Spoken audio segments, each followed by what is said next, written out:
Hey, it's Trip here from the 87th. This video is about the high altitude tactical recovery procedure landing back at Kunsan Air Base. The procedure was shown to me by a fellow pilot, and I've kind of flown it a lot and understand it and thought I'd explain to you how it works. It's something different to do when you come back instead of making a straight in or an ILS or an overhead approach every time you come back to land. Just something for variety.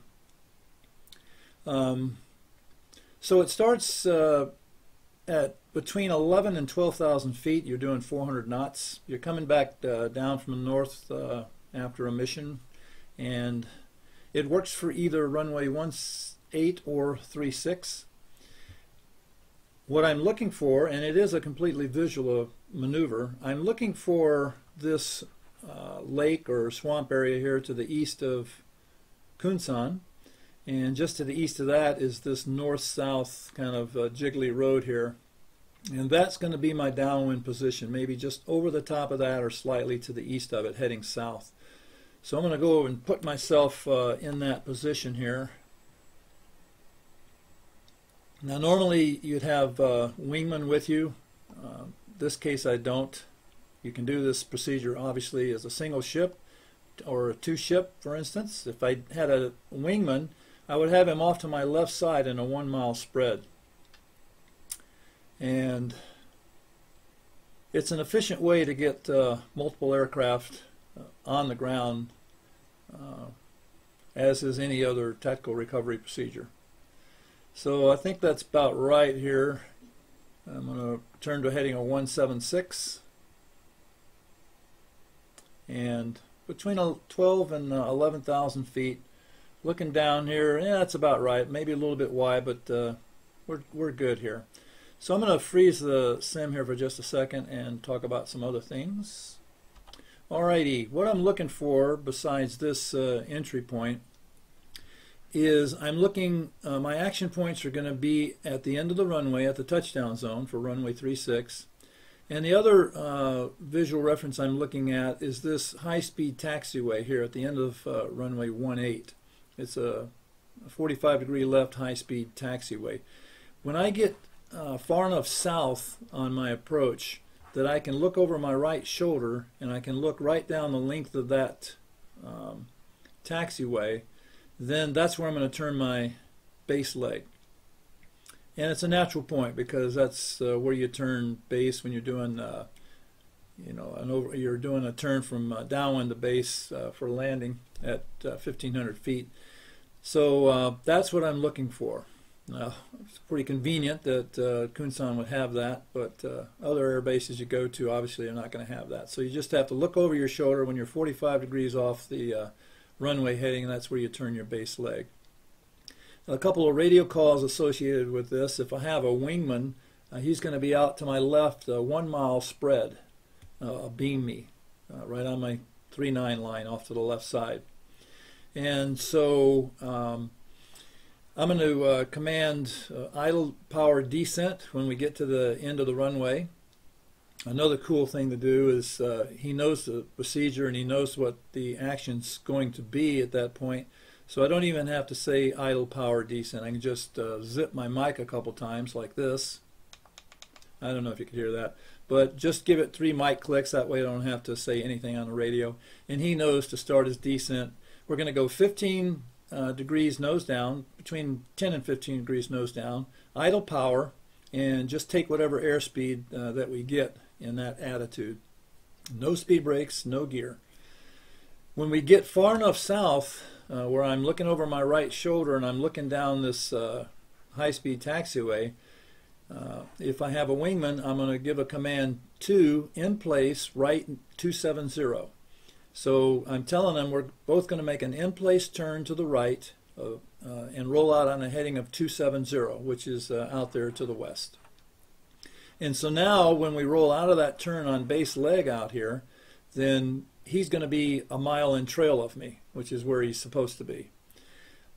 We keep our descent going. When I determine that I need to turn final to line up for the overhead brake, then I'm going to make another call, 2 right in place 360.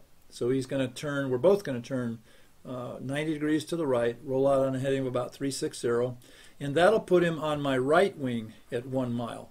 So there's no real thinking. He doesn't have to, struggle to maneuver to get in position. He's not trying to stay on my left or right wing in a spread formation. It just happens naturally. So on this base leg, he'll be in trail, and then on the final, he'll be off to my right side. And so I'm going to stop my descent at 1,500 feet and attempt to roll out over the center line of the runway, and then I'm adjusting my airspeed for 350 knots.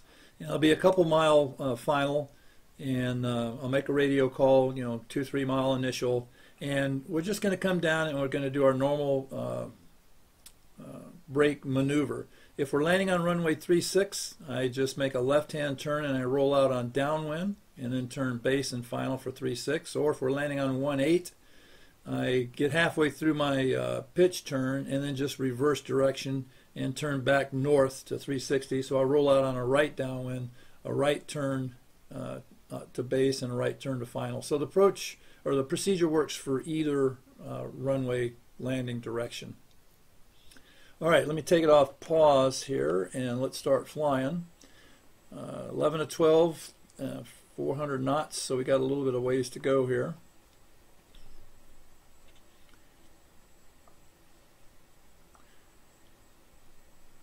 All right, right now I would, 2 can see the end of the runway. 2, I'd zip the mic so we're pulling the power back and going down 10 to 15 degrees. It's not of a violent maneuver, just a nice 10 or 15 degree pitch down. Now I'm looking for that high-speed taxiway where I can just look over my shoulder and see that I'm looking right down the center line of that high-speed taxiway. Just looking for my point for base leg. And I'd say that's coming up right about here. So 2, in place right, 270. So we make about a 2G pull here, maybe a little more, just so we can get the heading around to 270 in a timely manner. Couple of G's. 10 to 15 degrees. Looking pretty good here. Yeah, I'm going to roll out here. Look back over my shoulder. Now number 2 is in trail. I'm thinking about 1,500 feet here and looking for a place to turn final. Just going to shallow out my descent a little bit. Power still at idle. 2, in place right, 360. So we both make a turn here. Now I'm just concentrating on stopping at 1,500 feet and getting 350 knots on the airspeed. So now it's looking like a normal overhead brake position here. In Falcon 1 flight of 2, 5 mile initial. And when I roll out here at 360, I'll look over to my right and I'll see my wingman out here. Now when I make my brake turn, he's going to make his brake turn at the same time. But since he's a mile displaced to the right, obviously he can't, keep turning downwind. He's just going to have to wait till he gets over the top of the runway, count 1 potato, 2 potato, and then make his turn to downwind. So I'm not going to bore you with the overhead brake part. But again, if I was going to land on on 1.8, I would make my pitch out here to the west, and then halfway through, just turn back to the north and roll out on a right downwind for 1.8. All right, it's a lot of fun. Give it a try. Trip out.